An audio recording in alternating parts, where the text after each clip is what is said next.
Ladies and gentlemen, welcome to a new episode of Real Business Roundtable. Today we're going to give a shout out to Powdered Toast Man and today's non-sponsor. They don't pay us shit, but it's highly recommended, and I love the taste of the Rocket Pop, but they call it Nitro Pop. Real Energy Zero Crash. Ladies and gentlemen, more energy, focus, and memory. Shout out to Jocko Willink. That sounded real nice through the mic. It was like one of those, like an ad type of crack, you know? Mm-hmm. Yeah, it's good. It's good stuff. Today's episode is called Scarcity Mind equals Losing Grind. What does that mean? What does that mean, folks? That means that if you have a mindset, because mindset is very important in life and business, if you have a scarcity mindset, being afraid to make any moves, you feel like there's not enough to go around, you listen to the TV, oh my God, blah, the economy, I should just curl up in the corner and cry. Mm-hmm. If you have that limiting belief and you think that everything is scarce, we want to talk about ways to kind of break through that and improve, and the dangers of actually adopting that mindset. And unfortunately, sometimes people don't even notice it. So we always, us being in business, we see things fluctuate with the economy, right? You'll see little ups and downs, and if there's an election, everybody, hides in the corner, and I have no idea. But me personally, I don't subscribe to that. Like if I want to buy something, if I want to invest in something, if I want to do something, that has no bearing on my decision. Now that's me.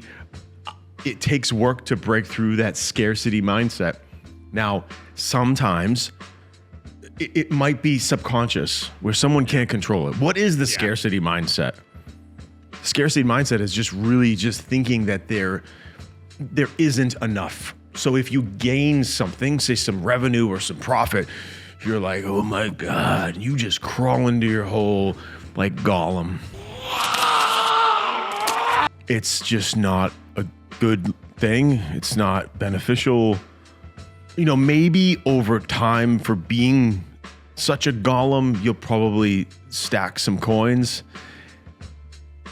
But think about where you would be if you were able to make those moves without the scarcity mindset. So there's like this, I don't believe in it. I don't subscribe to it. Maybe if it was the Depression, like in the whatever year that was, like maybe it would make sense. Because there's truly not much opportunity, right? Yeah. If it's truly like the end of the fucking world and there's not, there's not much going on for opportunity, of course, you gotta survive and you gotta try your best to thrive in any way that you can. That makes sense. But in today's world, we're not talking about then. To break through that scarcity mind, it takes some real internal work where you gotta stir up the courage. What I recommend to people who might, let's say you grew up during the Depression, or you were a child during the Depression, or you were in another country where money was scarce, opportunities were scarce. I get it. I totally get it. If you move to a country that has more opportunities and it's very different from where you're from, in order to break through those limiting beliefs and constantly thinking like, you have to think, and this is in my opinion, I gotta do it. Oh wait, no, I'm sorry. I fucked that up. Ladies and gentlemen, I fucked that up. Now, like in my opinion, that's my opinion! The way to break through a scarcity mindset is to not focus on what it's going to take, which sometimes is money. Don't focus on the investment. Focus on the outcome. Now, it's not going to be a slam dunk for everybody. People are going to get nervous. But if you focus on the goal, you focus on the outcome, and you just, make your moves, make your investments, do a little bit here, do a little bit there. And obviously use best practices. Make sure you're doing the right thing. If you're not familiar with that thing, make sure you're hiring an expert. Make sure you're hiring an expert that knows what they're doing, and you have a higher chance of success. And then because you're in good hands, shout out to the insurance guy. So protect them. Put them in good hands.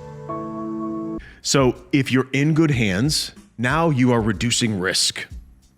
Now that risk piece that's holding you back, right? You're obsessing about the money or whatever. If you focus on the end result, partner up with someone that knows what they're doing, now you're reducing the risk. It can help you psychologically, in my opinion. I'm not a psychologist. Samir went to school for this stuff. Yeah. So do you have to be licensed to give out? No, I can. Well, no, but do I have to be licensed to, because I feel like I'm getting into a psychological thing. No. Is there a law? Is there a law against that? Focusing, I'm blurry. Yeah. So if you psychologically prepare yourself for that, and it will become more callous and more, I should say, stronger. It will be stronger in your ability to invest in your business. It gets easier. Because I remember when I first started my business, I had a scarcity mindset. I'm just gonna fucking keep it real. I was pinching every penny that I had and every penny that I made, but then something clicked where I was like, okay, investing in your business is very similar to like, okay, you're going to invest in stocks or you're going to invest in crypto or whatever. If you invest in your business, you're feeding your business food, nutrients. You're helping it grow, right? You're not going to thrive as a human being without the proper nutrition. Yeah. You're not going to thrive you're not going to hit any goal. Like, oh, let's talk about just going to the gym, eating good. Not drinking alcohol. Don't poison your body. Well, if you do, whatever, limit it. Limit it as much as you can. You got that, Ken? It's just not. But I'm just giving you analogies. So like the same thing with your business, you can apply to fitness. You can apply to just life in general. You can apply it to relationships, whatever. You make those investments. Think about the outcome. Not what you're putting in. Don't put what you're putting in on a pedestal, because that is the scarcity mindset. Avoid it.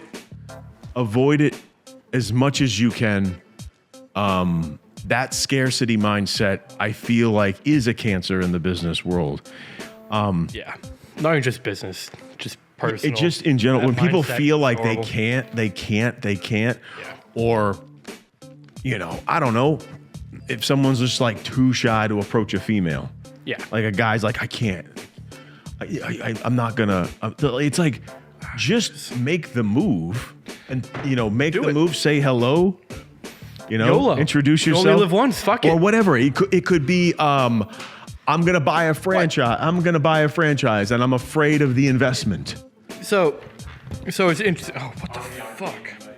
I guess just to clarify here, because I'm not a business owner, I haven't heard of this mindset before, but is it basically the kind of thing where, when you start up a business, and you start getting that income, you're like, oh my God, I need to hold on to this income. Whereas, typically what you do when you start a business is you get that income and then you invest it back into your company. You get, I don't know, like a better building, or you get, more employees to help, offload work, or, put into ad spend or whatever it is. Yeah.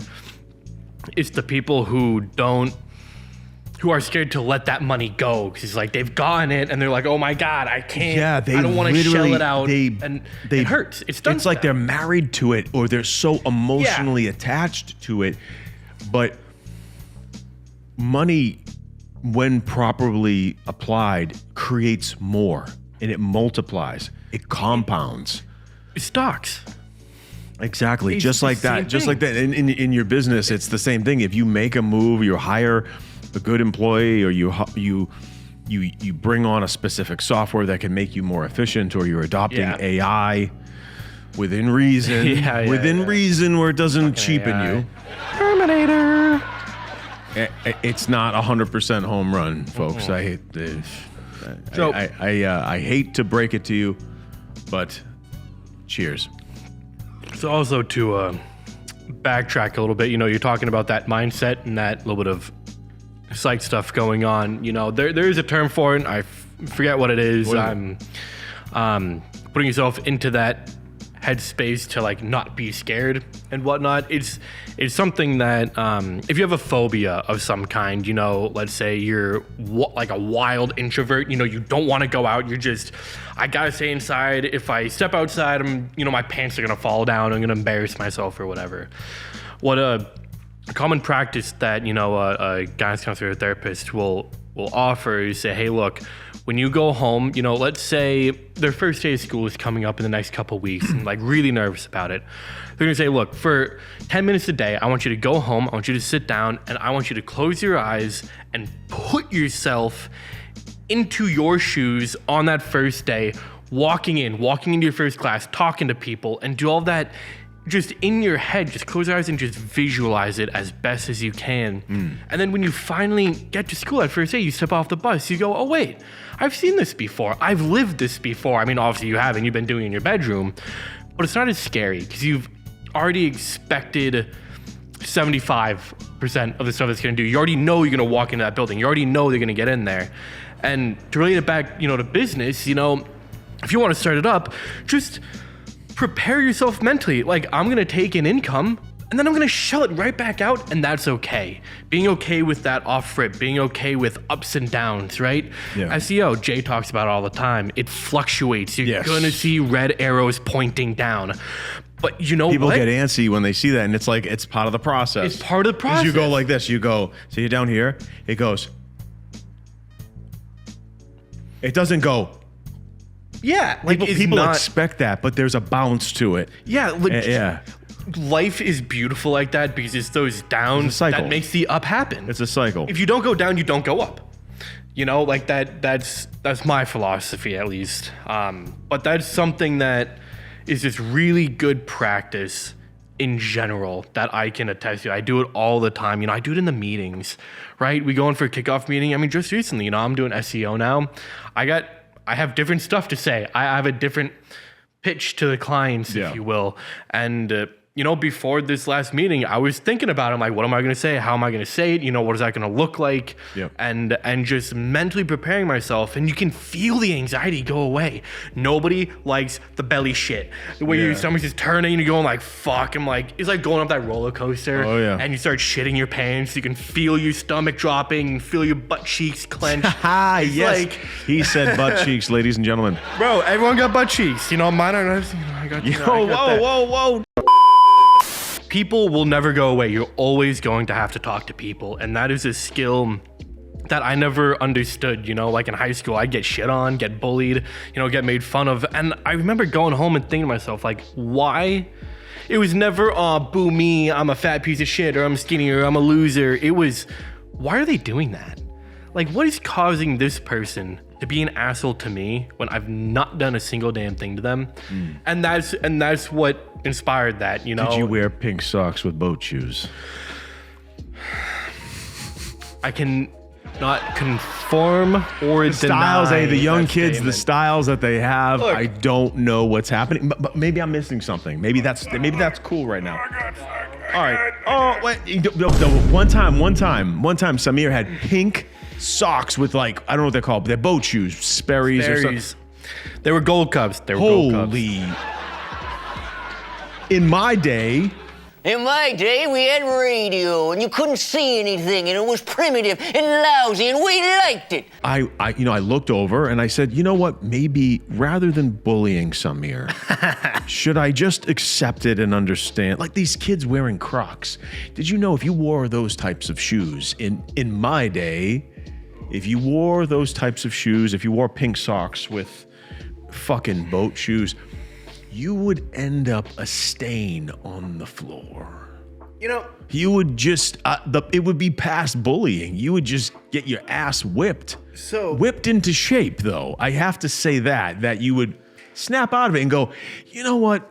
Like maybe I shouldn't be a fucking weirdo. Maybe I should straighten the fuck out and stop being so weird. So as I sit here and count my lumps and bumps and bruises for being so fucking weird, maybe I should stop being weird and I won't get a sound lashing. Now, I don't support that. I'm joking. It's haha funny. But I'm just saying, back in the 80s, like that's how it was. It was crazy. Ladies and gentlemen, make sure you keep in mind to break through the scarcity mindset because it will only hold you back, not only in business and entrepreneurship, but also in life. Make those moves, make those investments, and focus on the result. Not what it takes to reach the result, because it'll make you crazy and you'll hold yourself back. Thank you for watching. Please make sure to click the link, subscribe, comment, and see you later.